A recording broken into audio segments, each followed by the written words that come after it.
Hi, good to see you today. Thank you for joining me to talk a little bit about bridge pose, otherwise known as Setu Bandhasana or Divipada Pitham if you're speaking Sanskrit. This is a great back bend. It's a good strengthener for your ankles and knees. It's essentially a standing pose while you're lying down. You want to bring that kind of action into your feet and your legs. It's also a gentle inversion, so relatively safe for most people that don't do big inversions. So this can be a nice way to get that upside down action without doing something crazy, like handstand splits or something like that. So yeah, we're not going there.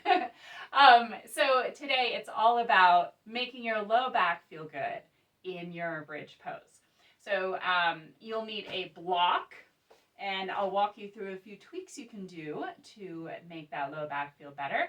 And then I'm going to give you a few options if that still doesn't work for your low back. You can do these other poses in a yoga class to get a similar effect to bridge pose, depending on what you're using the pose for in your practice or your class. So grab your block and lie all the way down on your back. Now, for bridge pose, you want the soles of the feet on the floor. They can be closer together, they can be further apart. That's totally up to you. However, I'm going to recommend that you take your feet at least shoulder width apart for our purposes today, because we want to make space for the low back. And most of us, especially if you're a woman, our legs don't reach straight out from our hips. They angle out slightly. So if you angle your legs out slightly, you're going to have a little bit more room for that SI joint and pelvis to maneuver.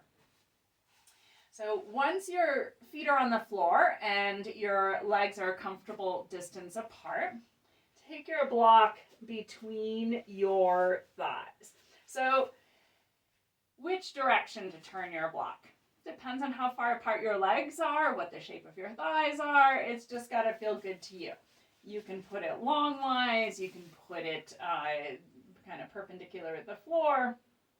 You can put it parallel with the floor. Just whatever works. Now, we're not putting this between the knees. We're putting it between the thighs because we really want to activate the adductors. Those are your inner thigh muscles that pull your legs together. So while we're here, let's begin to build the bottom of our pose, the base for the lower body. So push your feet down as if you're standing in mountain pose. You want to strengthen your ankles like that too. Oh, you feel some muscle there. Now squeeze your block. Feel those inner thighs work. See if you can relax your bottom here. As we've talked about with Cobra pose, when you really engage your glutes, you can cause some compression in the SI joint and not have as much room for comfort. So let's start with our glutes relatively relaxed. We're asking our inner thighs to do more work than our glutes. Now, to build the rest of the base of your posture, the upper body part, pull your shoulder blades towards each other and press your upper arms down. You'll feel your chest begin to lift. This is good. You do not want your spine to press onto the floor. As you press down into your feet, down into your upper arms, lift your hips. Keep squeezing that block in. Now, as you lift, you'll notice there's a point where your glutes have to engage. That's great. You want your glutes to engage here, but you don't want them to work harder than your inner thighs. So squeeze your block. Now reach your knees in one direction, your rib cage in the other. So you're pulling the whole rib cage away from your knees away from the rib cage. This you'll see is lengthening, opening space in your waist, and your low back's just the back of your waist. As you reach your knees away, think about tilting your pubic bone towards your block. So you're creating a little rounding sensation in the low back. That means your lower belly will be engaged too, pubic bone reaching towards your rib cage. And there you go. You've got some space in your low back. Now, even though I have space now, if I lift higher, I'll notice that sensation of reduction of space, the little bit of compression. So I want to lower back down until I can find that place of relaxation. Now that place where the low back is long and there's relaxation, usually you can completely relax your bottom there and still hold your pose. A nice soothing way to lower your low back, release your pose. There we go. That's what I'm trying to say, is to think about lowering one vertebrae at a time all the way down, and think about bringing your low back down before your bottom, even if that's not physically possible. This will give you a nice little massage along your spine. It should feel really good. So hopefully that felt better for your low back than usual. But if it didn't, if you need some other ways to do this posture and gain a similar effect, here are your alternatives.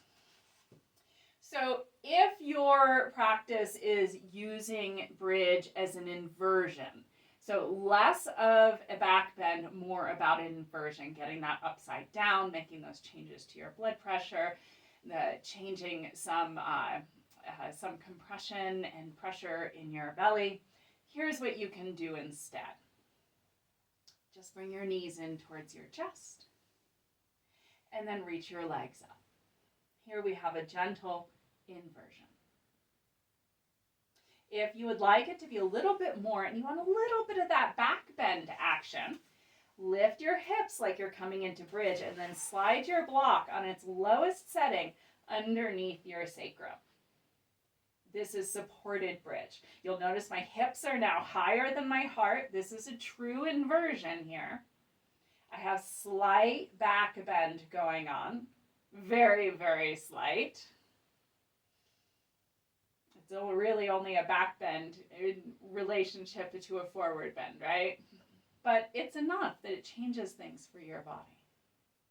So supported bridge is an excellent option. And if you're in a yoga class where you may not have as much time to maneuver when you're coming into your bridge, this is a great option. So always have your block nearby. When your teacher says bridge, just slide it into your bottom.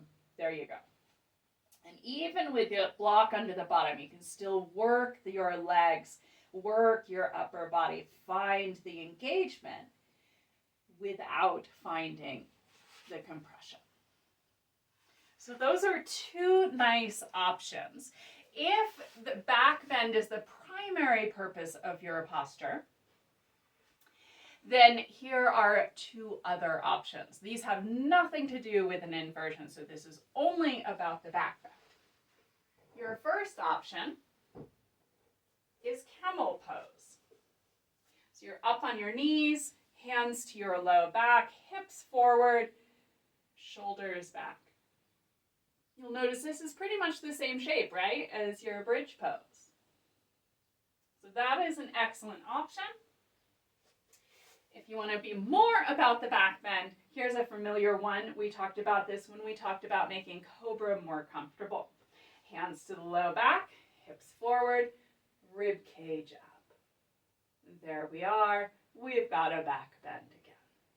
So good options when bridge is not the right posture for you. Hopefully this gives you a little bit to play with and you have fun with it. If you have any questions, let me know. I'll see you next time.